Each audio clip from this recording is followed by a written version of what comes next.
Uma pequena mensagem, ela não é tão longa. Livro de Romanos, capítulo 1, versículos 16 e 17. Nos diz o seguinte: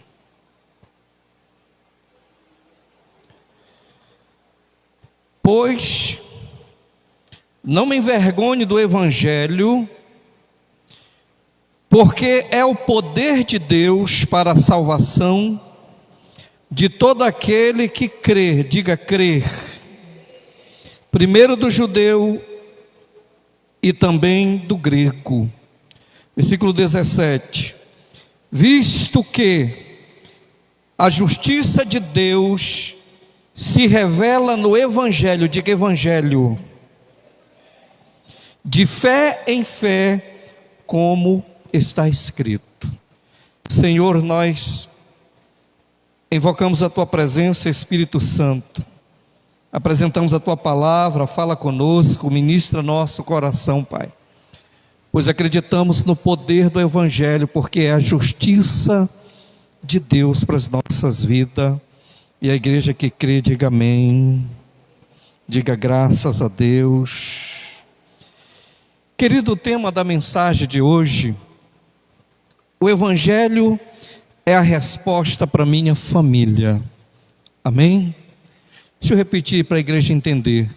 O Evangelho é a resposta, eu estou afirmando, o Evangelho é a resposta para minha família. Quando nós lemos aqui o livro de Romanos, o subtexto dele está falando a respeito da justiça pela fé em Cristo Jesus. A própria palavra, ela está dizendo, pois não me envergonhe do Evangelho. O apóstolo falando, não me envergonhe do Evangelho, porque ele é o poder de Deus. Ele é o quê? É o quê? Para a salvação de todo aquele que nele crê. Primeira resposta para a tua vida que está passando por adversidade no laço familiar.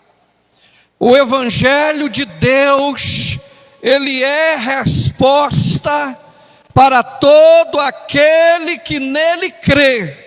E ponto final. Vamos lá. Primeiro do judeu e também do grego. Porque nele se descobre a justiça de Deus pela fé. O que é a justiça de Deus, querido? O que é a justiça de Deus? Nós somos justificados pela fé em Cristo Jesus. Não esqueça disso. A justiça de Deus para a tua vida, para a solução dos teus problemas, é Jesus Cristo, o Senhor. Não, a igreja não entendeu. Ele morreu pelos meus e pelos teus pecados. Por isso nós fomos justificados por Ele. Então Ele é a justiça de Deus pela fé, em fé. Como está escrito, mas o justo viverá pela fé. Você sabe quantas vezes está essa palavra, o justo viverá pela fé, no Novo Testamento? 3 vezes, e eu vou falar dentro das 3. E uma no Velho Testamento, então são 4. Aleluia.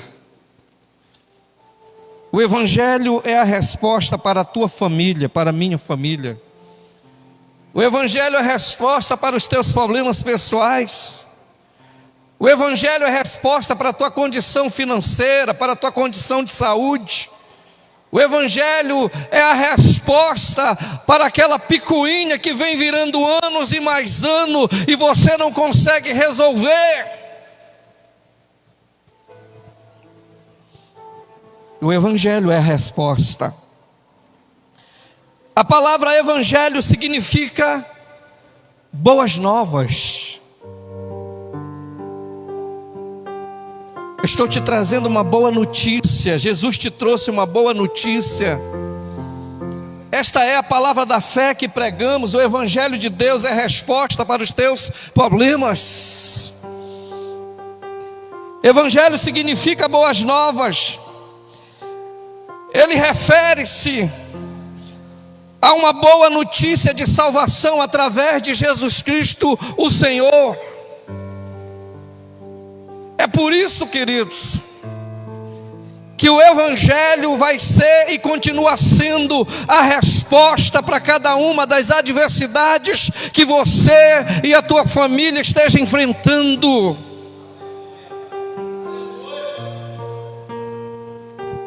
O nosso grande problema é que nós temos feito menção e corrido atrás de resposta em outras argumentações.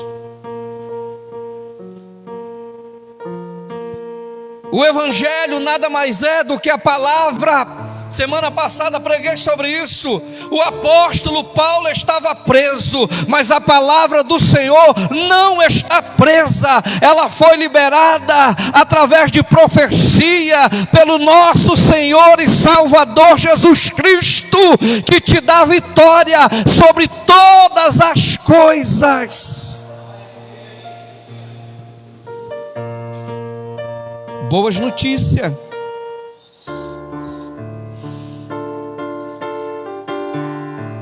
É o que nós estamos tentando preparar a igreja para os 3 dias proféticos que virão. Sabe, queridos, tem pessoas que precisam retomar a vida espiritual. Esse mês todinho tem trazido palavras proféticas. Palavras proféticas como a vida do cego Bartimeu, que não foi somente curado da visão, mas foi curado da alma. O pior problema que tinha era na alma dele, não era na visão. Ou seja, uma alma fechada, trancada, é o pior cego, porque ele não quer ver a sua condição. E o Evangelho foi resposta de Deus para a vida do cego Bartimeu. Estou tentando preparar a tua vida para 3 dias proféticos que virão, queridos. Você já ouviu falar do vale dos ossos secos?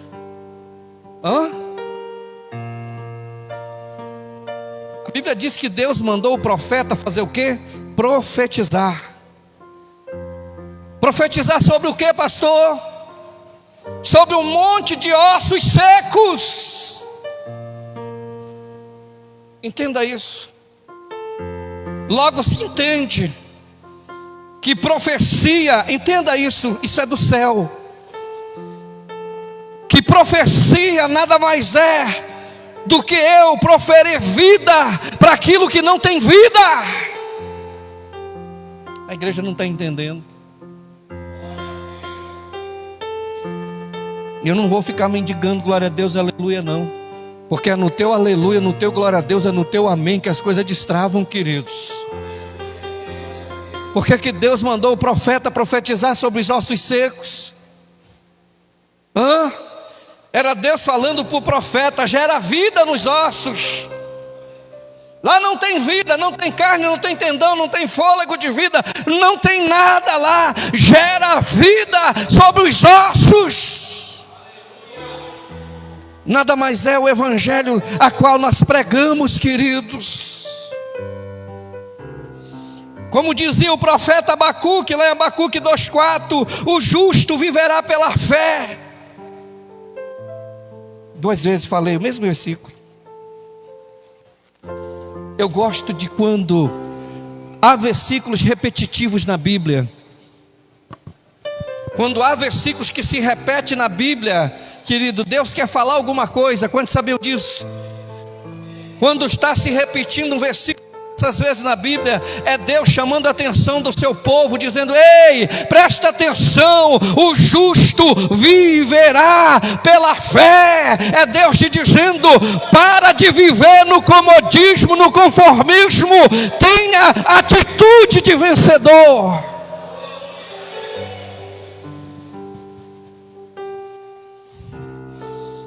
Ai. Em outras palavras, o Evangelho tem o poder de transformar, de libertar e de prosperar aquele que tem vivido. O Evangelho tem poder para devolver a vida ao cego. O Evangelho tem o poder de transformar o ladrão em um bom cidadão. O Evangelho tem o poder, querido, de identificar aquele que está em oculto, vivendo coisas erradas, no meio da igreja, dizendo para ele: pega tudo que tu tem, vende e dá aos pobres. Ah não, Senhor, se tem crente desse jeito dentro da igreja, o Evangelho identifica também. O Evangelho tem poder de sair da boca do profeta, do homem de Deus, e dizer: Lázaro, vem para fora. Tem poder de dar vida aonde não há vida. O Evangelho tem poder de pegar uma pessoa há 18 anos olhando para baixo, não vendo solução em Jesus, e de endireitá-la depois de 18 anos.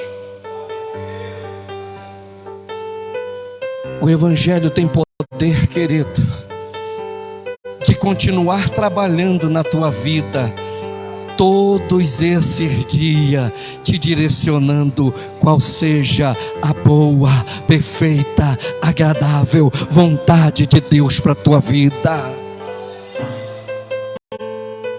Pastor, não entendi, te explico.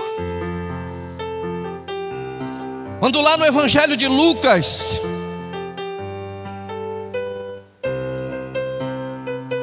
fala que havia uma mulher de 18 anos encurvada, o que é que a Bíblia está falando? A Bíblia está falando que ela estava numa sinagoga, num sábado, e Jesus observou ela no sábado.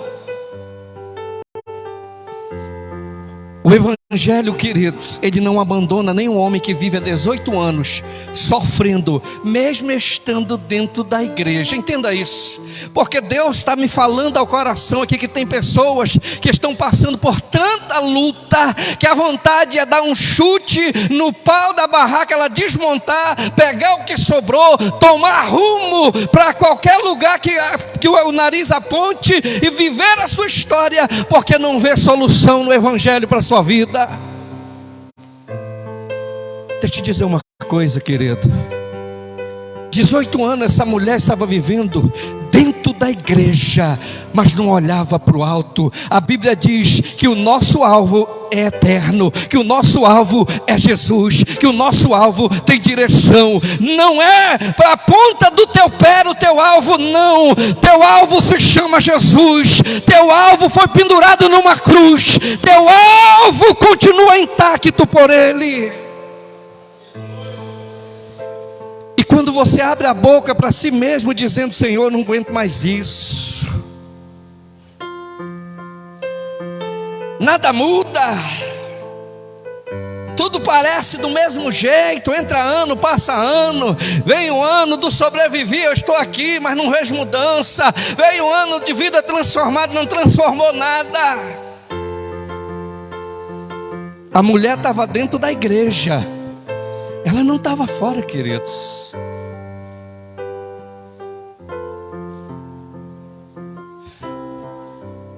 O poder que operava na igreja vinha de Deus ou vinha do diabo, o que estava mantendo ela torta. Deixa eu te contar um segredo.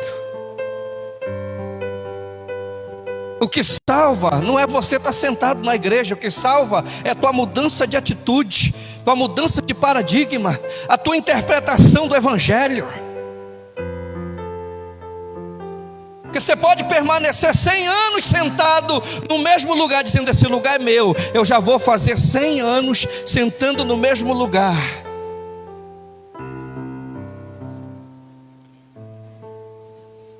O Evangelho é o quê? É boas notícias. Se você não tem recebido boa notícia do evangelho ao qual eu tenho pregado, querido, alguma coisa está errada. E Jesus, por muito tempo, vendo aquela mulher, ele resolveu aproximar-se dela. Em outras palavras, Jesus dizendo para ela: mulher, a tua resposta não está no dedão do teu pé, não. A tua resposta está em mim, o Senhor. Endireita-te.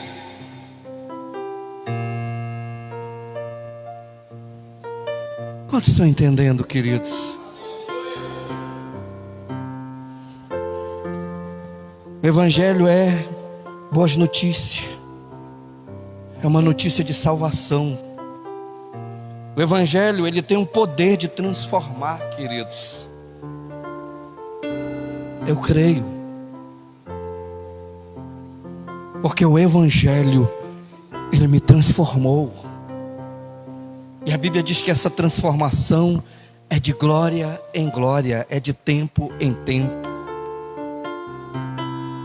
Mas a Bíblia diz: não vos conformeis com este século, mas renovai-vos pelo evangelho, palavra da salvação a qual está sendo pregada.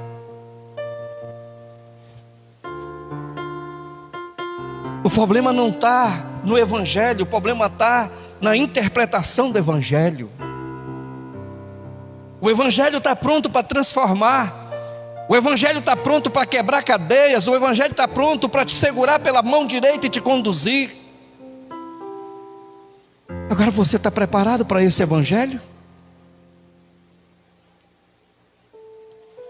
Porque o evangelho, querido, ele se mantém vivo e intacto. A Bíblia diz que Satanás, comecei com este versículo, o culto, tentou a Jesus, oferecendo para ele isso, aquilo ali, tudo que ele poderia ter. Só que Jesus, ele é o próprio evangelho. Jesus, olhando para Satanás, disse: para trás de mim, Satanás, porque está escrito: não adorarás a outro Deus senão o Senhor, seu Deus. O nosso problema é que nós temos adorado a deuses que não temos percebido o quanto temos nos dobrado diante desses deuses.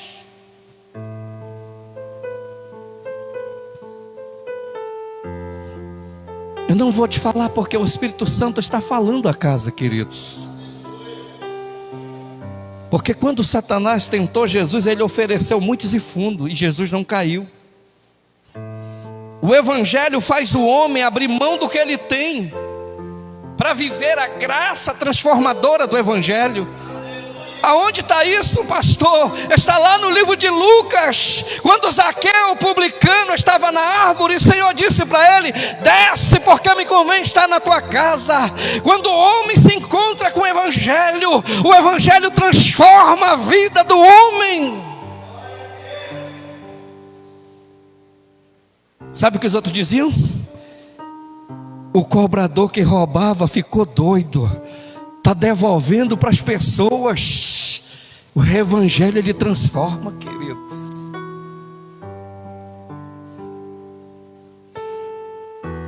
E esse é o meu anseio.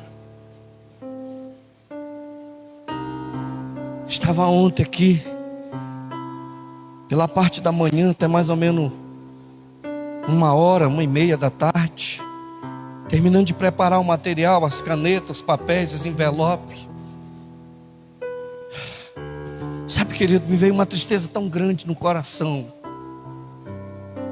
E Deus me trouxe aqui para dentro, aqui para aquele cantinho.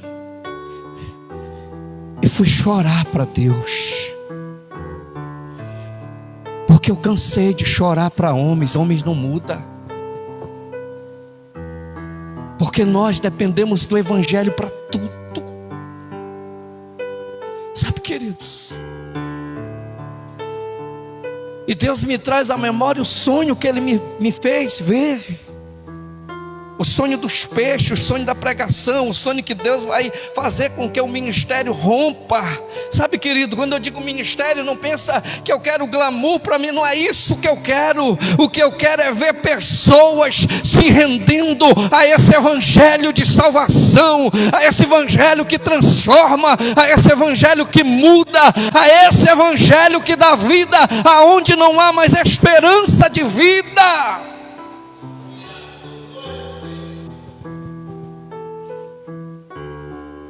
Aí Deus me fez lembrar,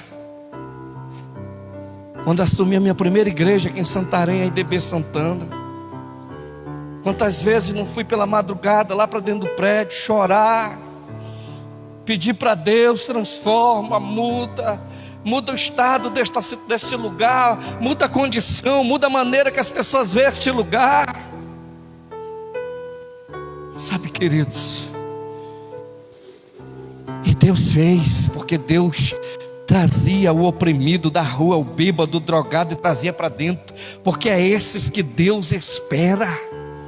Se eu, como igreja, estou trabalhando, vivendo um evangelho, achando que este evangelho só inclui os que eu estou vendo, que eu estou observando, eu estou muito errado. Porque no dia que o Senhor chamar a sua igreja, que eu vou prestar conta, eu preciso prestar conta de tudo diante dele.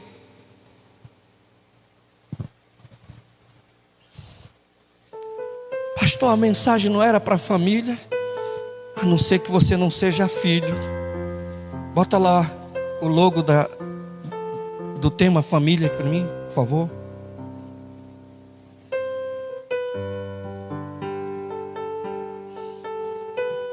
João 1,12. Mas a todos quanto receberam deles o poder de se tornarem filhos de Deus, a saber os que creem no seu nome.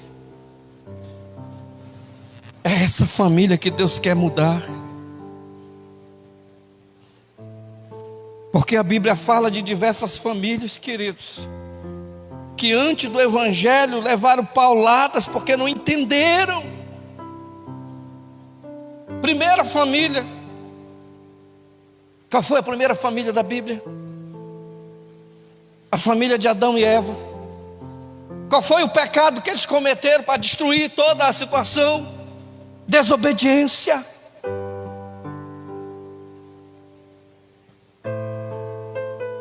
A desobediência, ela tem tomado um rumo, querido, de tal forma que tem levado filhos, tem levado pai, tem levado mãe, tem levado parente, tem levado tanta gente da nossa família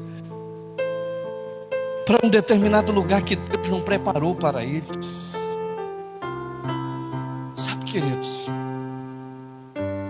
famílias inteiras estão sendo devoradas por conta da desobediência.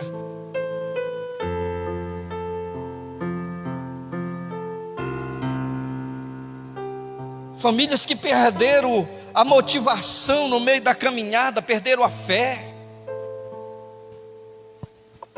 Perderam como, pastor? Porque fé, queridos, não é o estágio de eu entender a palavra fé, eu entender que ela vai surtir efeito se não tiver ação da minha parte.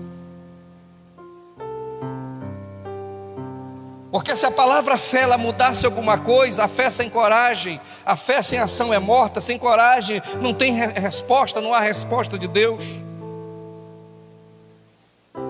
Falei para você e li o versículo, o único versículo que está no Antigo Testamento, Abacuque 2,4, que fala de fé, o resto nenhum fala.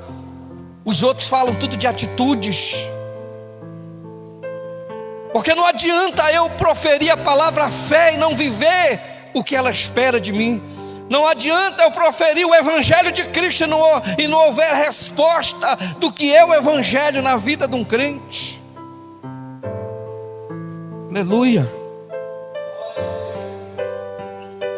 Então há muitas famílias na Bíblia, queridos, que pagaram um preço muito grande por não viver o evangelho palavra. A família de Eli, os pecados da impiedade, da profanação. Que é isso, pastor? desrespeitavam o lugar santo, as oferendas santas, o sacrifício santo.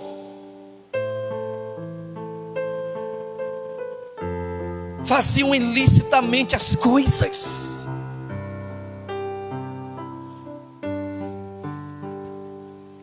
A Bíblia diz: conhecereis a verdade vos libertará.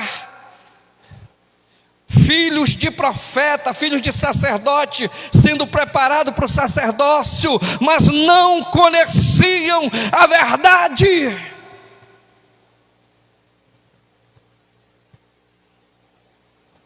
Quantos me entendem? E há muitos tipos, querido, dentro do contexto bíblico. O juiz Sansão, lá em Juízes 13, versículo 1 em diante, o pecado da sedução, um homem que foi separado,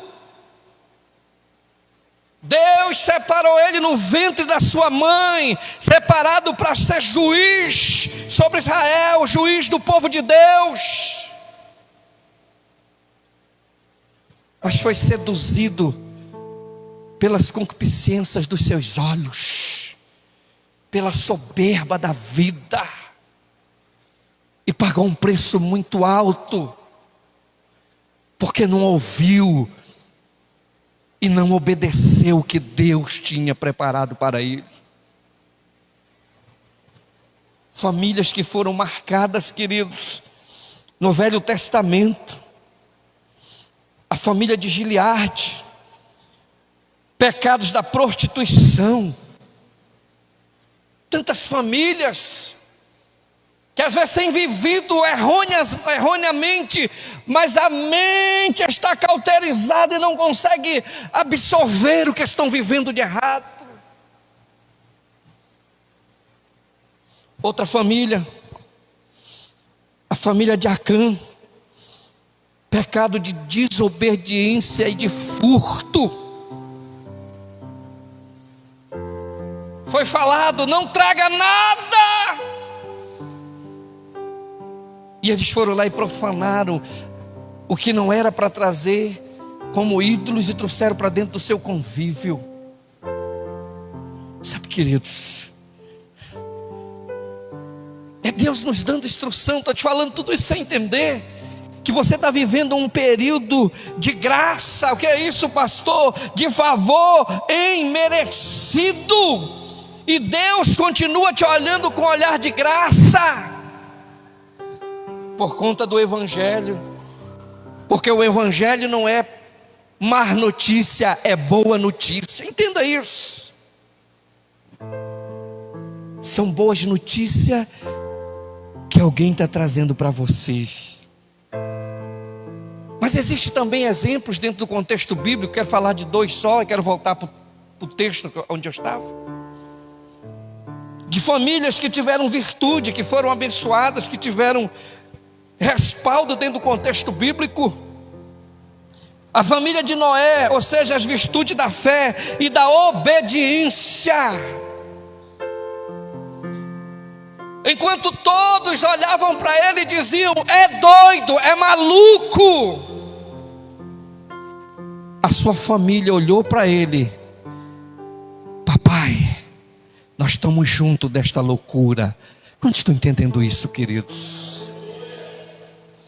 Enquanto toda uma nação, toda uma sociedade olhava para ele: esse cara está maluco, não chove, não tem como. Os seus filhos olharam para ele: estamos juntos. Pela fé e pela obediência, Deus honrou, queridos. Era Deus mostrando para o seu povo, dizendo: ei, se tiveres fé, não precisa ser grandona não, precisa apenas ser do tamanho de um grão de mostarda, é simbólico. Não precisa ser grande, mas precisa ter ação na tua fé. Você vai ver as coisas começarem a fluir de tal forma na tua história que você nunca imaginou. Outra família, não tinha como falar de famílias bem-sucedidas se não falar da família de Abraão. A virtude da fé e também da obediência, queridos. Porque pela fé, isso depois de Abraão conhecer um pouquinho da graça manifestadora de Deus na vida dele, pela fé ele teve resposta, ele teve filho da promessa. Pela fé Deus honrou, levantou o nome dele está, querido, espalhado por todo canto do planeta Terra. O nome dele, querido, ecoa por todos os lugares, porque ele resolveu obedecer o que Deus mandara ele fazer. Foi por isso que Deus colocou no meu coração 3 palavras, 3 versículos que falam de fé. Aleluia. Falei de 2, terceiro. Aleluia. A lei, ela não traz salvação. Abra a tua Bíblia para o livro de Hebreus. Aliás, Gálatas capítulo 3, versículo 11. Bota para nós no telão, Ilana, por favor. Presta atenção nisso aí, queridos. Gálatas 3:11.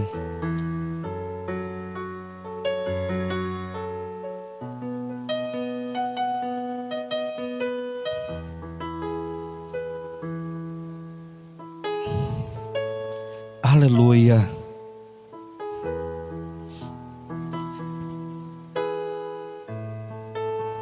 E é evidente que pela lei ninguém será justificado diante de Deus, porque o justo,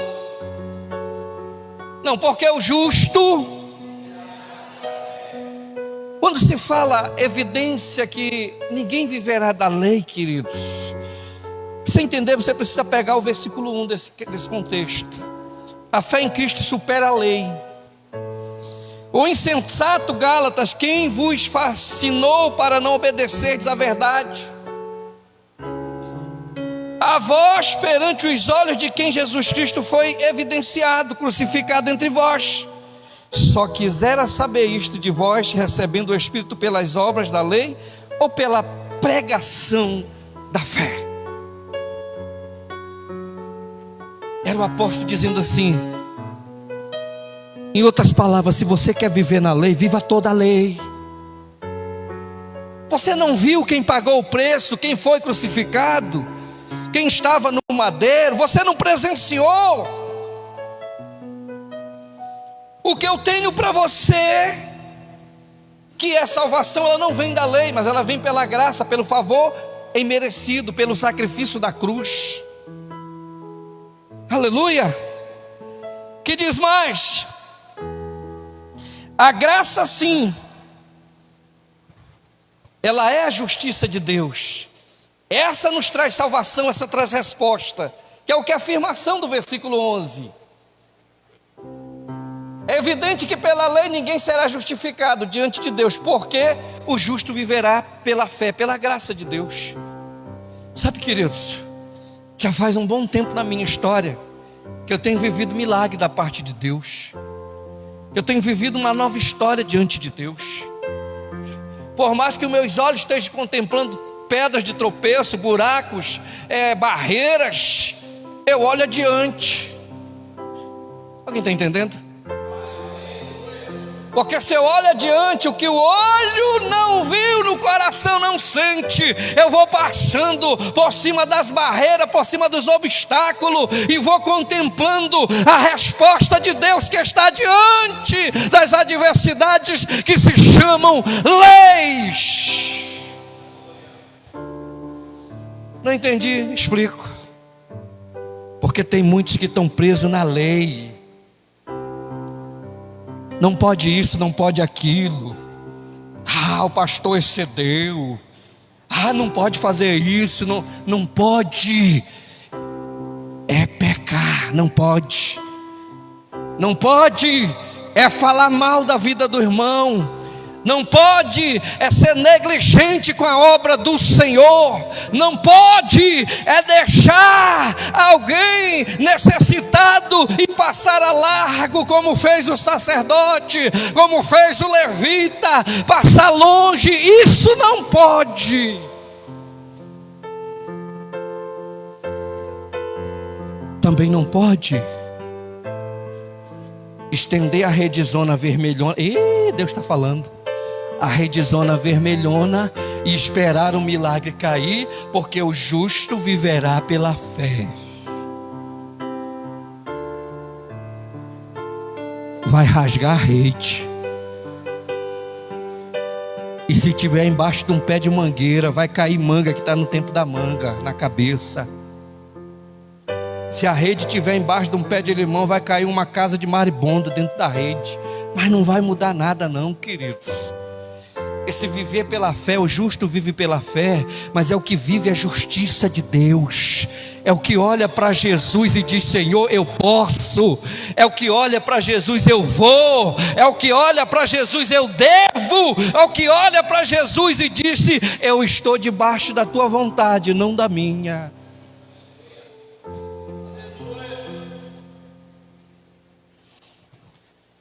Oh, essa sim é a graça, a justiça de Deus, Jesus, o nosso Senhor. E o último, Hebreus capítulo 10, versículo 38 e 39.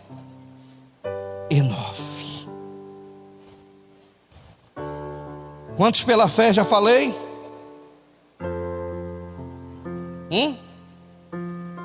Justo verá pela fé. Quantos versículos já falei? Quem está anotando?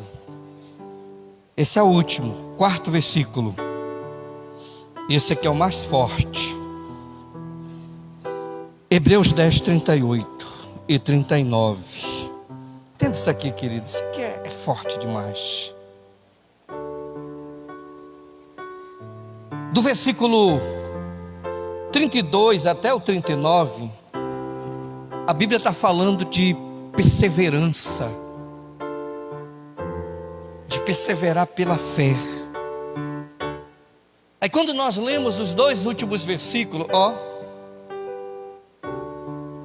mas o justo viverá pela fé, e se alguém se retirar, a minha alma não tem prazer nele. Isso aqui é forte. Bota lá o outro para mim, o 39. Nós, porém, não somos daqueles que se retiram para a perdição, mas daqueles que creem para a conservação de quê? Uma mente renovada. Por onde, pastor? Pela lei? Não, pela graça, pela palavra. A alma aqui se fala de psique, queridos. Quando a Bíblia diz que os salvos perseveram na fé, o que ele está dizendo aqui? Antes de tudo isso, está dizendo que houve luta, houve perseguição, houve pessoas que tiveram que pagar um preço muito grande. Aí ele conclui dizendo, versículo 38, Ilana: mas o justo viverá pela fé, afirmando de novo. E se alguém se retirar, a minha alma, ou seja, não tem prazer nele. Os pensamentos de Deus desfocam. Sabe, queridos, o que Deus está falando para nós aqui neste versículo, está dizendo assim: ei, eu preciso de alguns malucos que entendam a minha verdade. Eu preciso de alguém igual Moisés, que eu falei para ele, a minha alma, meu psique trabalhou no psique dele. Igual Moisés, que eu cheguei com ele quando chegou no Mar Vermelho, eu disse para ele: estenda o bastão, estenda teu cajado. O cajado estendeu e o mar se abriu. É Deus dizendo assim: o justo viverá pela fé, mas pela fé sobrenatural, não essa fé fingida que eu finjo ter, uma fé que quando eu estou com o bolso cheio eu me vanglorio, mas quando eu estou com o bolso seco eu murmuro, eu critico, eu blasfemo, eu faço tudo errado. Era passar ao menos um ai aí, né? Está dando de entender? O que eu quero te dizer, queridos, é que essas lutas, ela tem um propósito. E o propósito dela não é te distanciar de Jesus, não. O propósito dessas lutas é te trazer para perto de Jesus. Jesus, ele anseia ser adorado. É por isso que a palavra diz que ele procura verdadeiros adoradores, que o adorem em espírito e em verdade. É Jesus dizendo assim: vou botar uma pedra ali na frente para quando você passar, tropeçar, porque eu quero ver você cair, para mim te segurar antes de você tocar o chão. Sabe, queridos, Jesus, ele está à procura de pessoas. Às vezes ele fecha a porta de tudo que você está precisando. Para quê? Não é porque ele quer o teu mal. Ele fecha para que ele quer ouvir você adorando ele, dizendo: Senhor, hoje me faltou o pão, hoje me faltou o feijão com arroz. Aí ele vai dizer: filho, faltou não, porque eu tenho anjos vestidos de ser humano na terra, alabra, que estou enviando para prover para você. Sabe, queridos, o justo, os salvos que perseveram na fé, nós não temos sofrido nada. Os nossos irmãos, sim, que eram provados, jogados na arena junto com os leões, e eram crucificados, sabe, queridos, que foram humilhados, perseguidos. Nós não estamos vivendo nada disso. Sabe por quê? Porque ele se entregou por nós.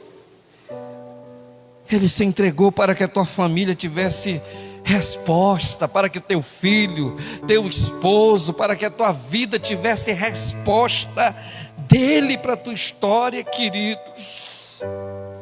Então há um propósito de Deus, até naquilo que você está vivendo há um propósito de Deus. Diga aleluia. E concluo. 1 João capítulo 5.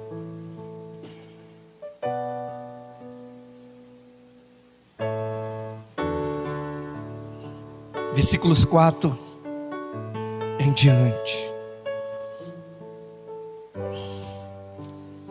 Pega isso como palavra profética para a tua vida. Porque todo o que é nascido de Deus vence o mundo. E esta é a vitória que vence o mundo: a nossa fé. A nossa fé que vence o mundo. Tem mais um versículo. Quem é que vence o mundo, senão aquele que crê que Jesus é o Filho de Deus, o Evangelho que transforma, que restitui, que traz vida, que liberta e que traz salvação. O Evangelho, queridos, é o único que pode mudar a tua vida. Se todo este tempo você tem olhado para pastor, você vai se decepcionar. Você tem olhado para irmãos velhos na fé, você vai se decepcionar. Se você tem olhado para evangelista, diácono, para ministro de louvor, para coisa semelhante, você vai se decepcionar. Essa frase não é minha, eu ouvi de um pastor. Por muito tempo a igreja tem vivido erroneamente, tentando consertar a vida de A ou a vida de B, A igreja não foi chamada para consertar a vida de ninguém, porque a igreja, eu e você, não consertamos ninguém. Quem conserta, quem transforma, quem dá vida, quem edifica é o Evangelho. Ponha-se sobre teus pés, que eu quero orar contigo nesta noite, em nome de Jesus. Se o Evangelho tem falado contigo, glorifica o nome do Senhor teu Deus. Aleluia. Oh, aleluia. Nós precisamos somente, queridos, ter intimidade com Ele, porque a presença do Senhor se faz real aonde há alguém que queira ver, alguém que queira falar com Ele. Aleluia, Jesus. Aleluia. Vamos adorar o Senhor?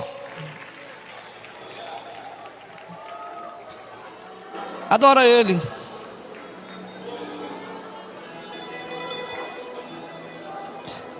Talvez a tua adoração foi-se embora, teu louvor, mas essa noite o Senhor quer trazer uma verdadeira adoração do teu interior. Qual é a tua adoração?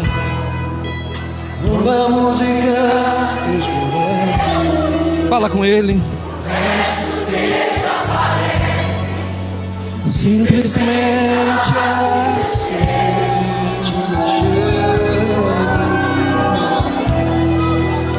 ansiando oferecer ao Senhor, abençoar teu coração. Fala com teu Deus nessa noite. Quando a música o resto desaparece. Simplesmente acho você.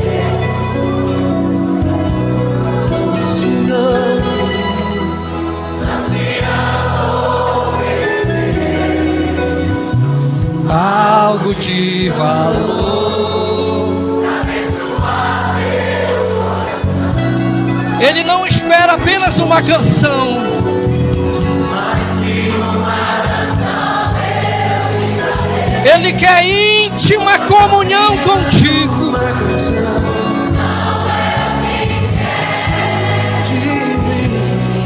Oh Deus,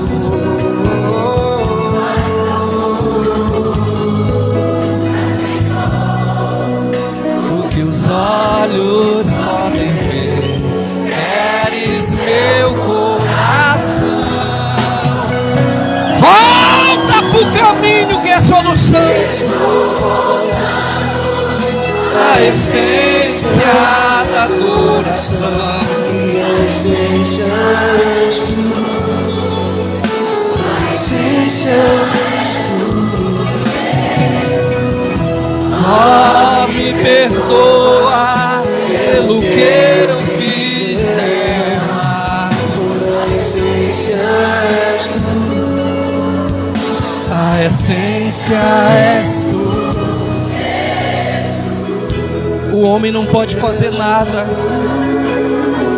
O homem não tem poder para nada, mas Jesus tem. Jesus tem poder para trazer a vida onde não há vida. Jesus tem poder para trazer o marido que está distante, o filho que está nas drogas. Jesus tem poder.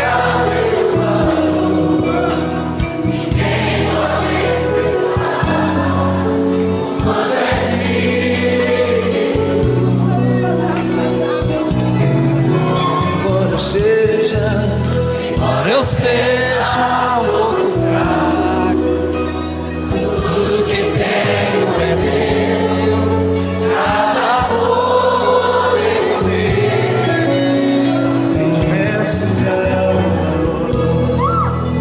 Nem de mensurar teu valor, ninguém pode expressar quanto és digno.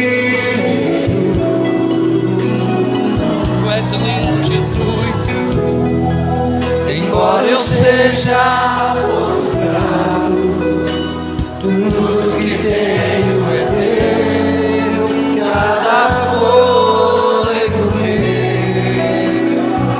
Ele quer mais do que uma canção dos teus lábios. Ele quer mais do que um sussurro. Ele quer você de volta ao centro da vontade dEle. Ele quer ver você de volta debaixo do seu domínio.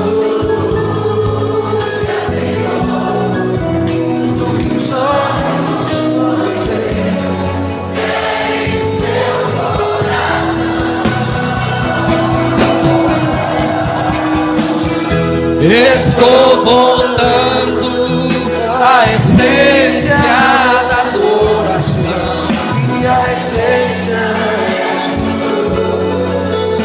A essência és tu, Jesus. Me perdoa pelo que eu fiz de errado. A essência és tu. A essência és tu, Jesus.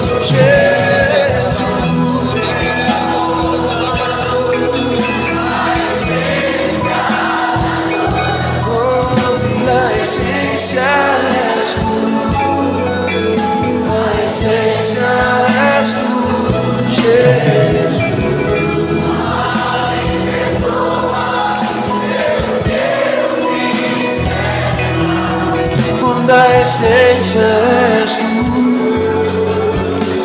a essência és tu, Jesus. Sempre foi Ele, queridos. Sempre foi Ele. Nós que nos distanciamos, nós que nos colocamos distante do centro da vontade.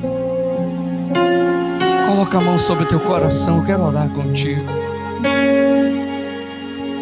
Meu Deus e meu Pai, nós entendemos, meu Pai, que sem o Senhor nós não podemos nada. Nós entendemos, Jesus, que o Senhor é o centro de tudo. Porque quando vivíamos desgarrados, perdidos, o Senhor se importava conosco, mas esperava de nós um posicionamento. E o nosso posicionamento para Ti foi sim, Senhor. Então eu apresento a vida da igreja que está aqui representada como família. Que o Teu Evangelho que transforma, meu Deus, possa vir como rema, como palavra revelada no coração de cada um de nós. Que nós venhamos viver o novo e deixar o velho para trás. Porque o que nos importa, meu Deus, é estar perto de Ti.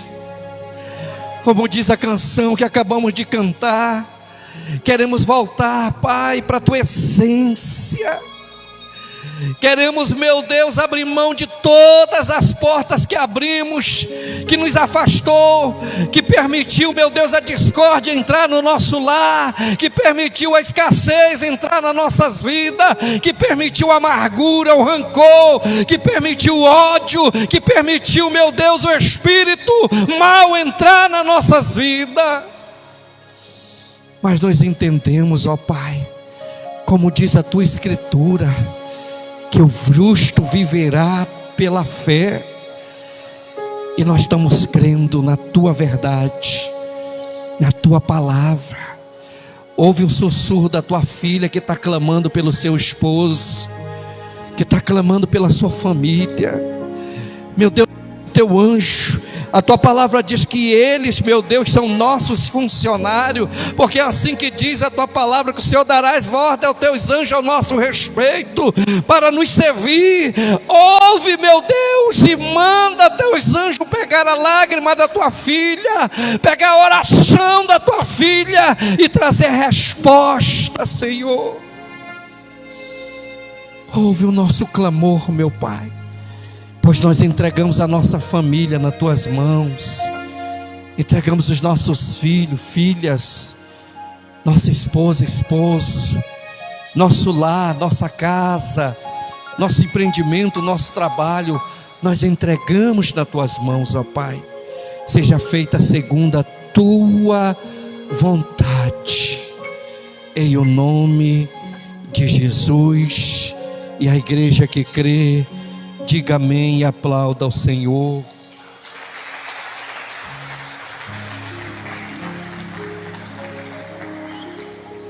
Que a graça do Pai, que o amor inconfundido de Cristo Jesus, que as ricas consolações do nosso querido amado Espírito Santo seja sobre a tua vida, tua família, teus filhos, teu trabalho. Que essa unção manifestada do Evangelho possa ser transformador em tudo que você colocar as tuas mãos. E que a graça manifestadora do Evangelho possa te manter presente e ativo até a consumação dos séculos dos séculos. Eu te abençoo e desfaço toda a obra do maligno que por um acaso tem tentado te constranger, te oprimir, te desviar, te mandar para longe, te dizendo que você não é merecedor, te dizendo que você não é capaz. Eu uso a autoridade que está sobre a minha vida como ministro do Evangelho, desfazendo toda a obra e te liberando para prosperar em nome de Jesus. Se você crê, receba, guarda no teu coração, dá um aplauso a Jesus.